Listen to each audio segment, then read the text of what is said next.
Since 2012, Microsoft has spent a lot of effort trying to sell everyone on the idea of a tablet that can replace your laptop. Last year's Surface Pro 3 was the culmination of that effort. It was the best execution on that idea yet. With the new Surface Pro 4, Microsoft isn't trying to convince us anymore. It's just making it better for the true believers.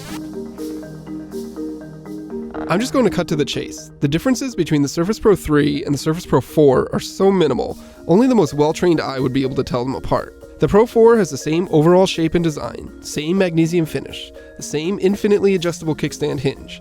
Hell, it's even the same color as last year's computer. It's slightly thinner, imperceptibly lighter, and has a new processor and slightly larger screen.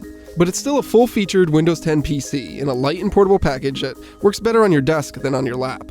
But while the main design and appearance of the Pro 4 remains the same, Microsoft did make some important updates, and they all revolve around how you actually interact with the computer. The biggest change is the new type cover. It features redesigned keys and a new trackpad. The keys are greatly improved. They're more spacious, more comfortable to type on, and have much better travel. It's still not like typing on a laptop. There's that weird hollow sound when you hammer away on the keys, and the whole thing flexes a bit too much for my liking, but I don't hate it as much as I used to.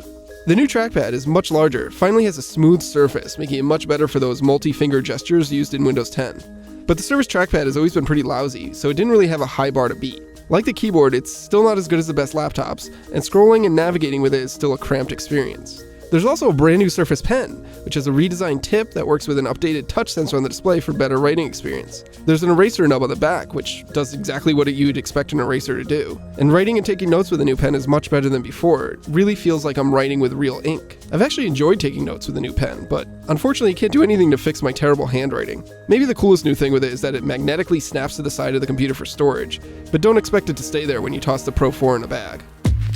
And that's really it about the Surface Pro 4. It's the same experience as the Pro 3, but with enough improvements to make it better overall. If you weren't sold on the idea of a Surface being the tablet that replaces your laptop with last year's computer, then this year's model won't do anything to change that. The Pro 4 still has the shortcomings and compromises of this setup. It's really awkward to use on your lap or an airplane tray table, and it's really clumsy to pick up from a desk and go. It's also still not a great standalone tablet when you pull the keyboard off.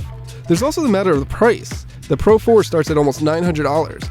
But if you really want this to be your main computer, you'll want to pony up almost $1,300 for a faster processor, usable amount of storage, and decent amount of RAM. Plus, you'd be a fool to buy it without the type cover, which adds another $130 to your bottom line. At that point, you're in the price range of some truly fantastic laptops, which means you have to really think hard if you're bought into the whole idea of a Surface or not. If you're not, Microsoft's even happy to sell you a true Surface laptop now. But if you are into this idea, and the tablet-laptop hybrid is your dream of a perfect computer, the Pro 4 is a little bit more perfect than before.